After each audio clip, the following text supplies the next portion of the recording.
Hey everybody, it's Jason Blaha here, and it's time for my client Amrit's vlog.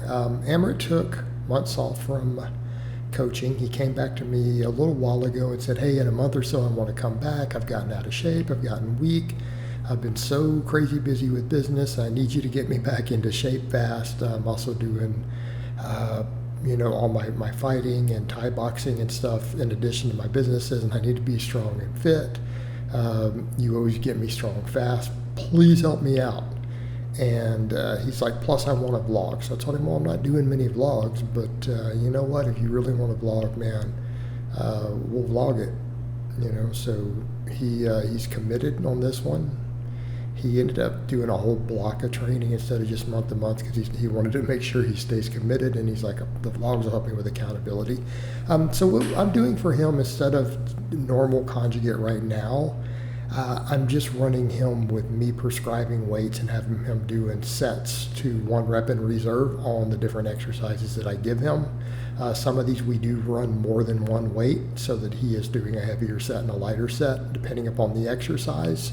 We're doing upper lower, but he really can only get to the gym to lift 3 days a week. So it is a 3-day upper lower. So that means we do an upper lower upper 1 week and then a lower upper lower the next. So this is 1 week's worth of training.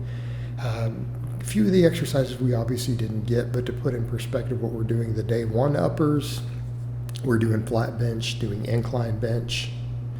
We're doing chins, doing some dumbbell rows, and then we're doing some tricep extensions. Again, I'm kind of prescribing his weights and just having him take these sets to 1 rep in reserve, or as close to failure as he can get without failing. So again, we're just doing them as limit sets. Again, very, very basic exercises here. And his day 2 upper looks very similar, other than instead of incline, we overhead press. Now, some people would say, well, why? Because he likes the overhead press. He's historically been pretty good at it, hit some nice numbers on it when I had him before.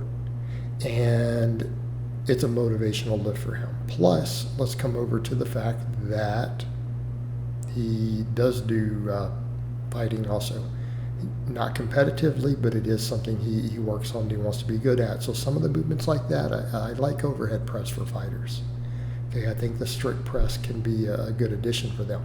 So what we're doing here, we're doing deep pause squats. I want him doing ass to grass pause squats. We're doing this to rebuild his base. Now I have him doing deficit deadlifts also, but I don't think we got any footage from week 1. So again, we're doing pause squats. We're doing deficit deadlifts. I've got him doing some goblet squats. I'm also going to be rotating in front squats. So you'll see the goblet squats when we've got good mornings in there. Then of course we throw in ab work like hanging leg raises. He likes hanging leg raises, so we do those. Again, look at what we're doing here and then think in terms of he does some the Thai boxing and everything, right? How does this carry over to fighting? Well, a lot of these movements carry over, right? Pause squatting, full range of motion, full depth, right? We're not even doing normal powerlifting squats for him. We're taking everything as deep as it'll go, right? We're doing goblet squats. Again, I like goblet squats, and I think goblet squats are good for grapplers. I think front squats are really good for people who want to grapple also.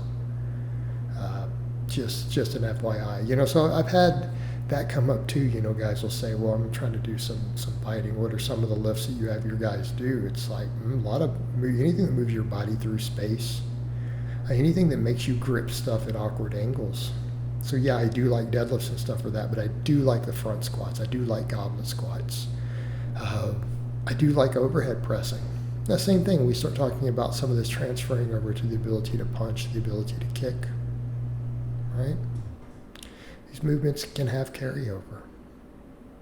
Again, keeping in mind, he can't get to the gym for real long periods of time. Most of this stuff is done and a lot of this is done in supersets to get him through the gym quick. The rest times are relatively brief because he's got to be in shape. He's got a very limited schedule, and like I said, we're in the gym 3 times a week.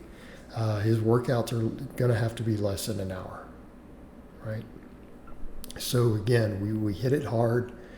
do some challenging sets with the correct exercises, and then get back out. So in this case, on this day, it was pause squats, deficit deadlifts, good mornings. Now the range of motion, he does a little work on these good mornings, but he's just now started doing them again. I think it's acceptable for now. All right, it's acceptable for now. Yeah, but then we do the goblet squats and he does some ab work and then he gets out of there. That upper day was flat bench incline, chins, rows with a dumbbell, some tricep extensions, and we get out. A lot of that is supersetted, stuff like the triceps are done with the rows. He's supersetting chins with the incline bench, so on and so forth. So again, get this stuff, good work density, and then we get back out. We get back out of the gym. So this is how I train someone like this. If I'm going to take someone who's going to be doing some fighting, but I don't have them on conjugate, this is a perfect example of what we do. It's almost all big exercises, right? Most all big exercises. Again, we can throw in some smaller stuff or stuff like triceps if we need to, but even then, we need to superset that stuff in with other movements. So, for someone like that, again, we keep the conditioning and stuff higher though. So if we do things like tricep extensions, we'll superset them with a row or a pull-up, right? So that we're not wasting time with the single joint stuff. We're not wasting time with it. We're just getting it done, in between bigger movements, as long as it doesn't interfere with those movements. So again, this is a perfect example of how I would coach people who busy lifestyles. They're doing also martial arts of some type, fighting of some type, very, very busy, and have limited time to get it all done.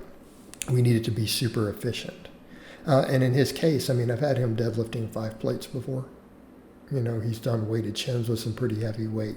We've had him pretty strong.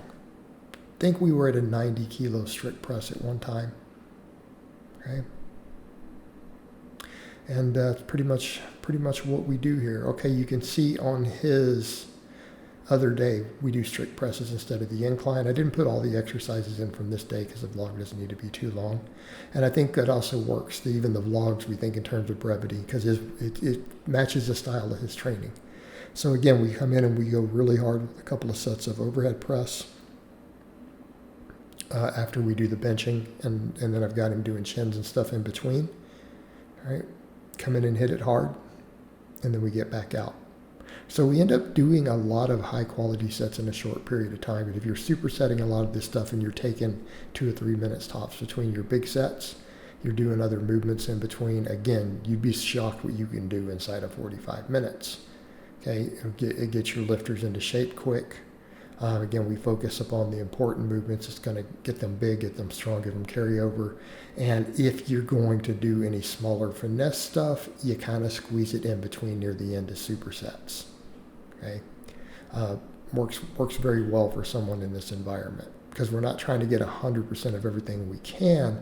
We're just trying to get the most that we can with the least amount of work. We're trying to be super efficient because, again, limited recovery, limited time. Again, he's worrying about business, other stuff, and then trying to do his martial arts on top of it.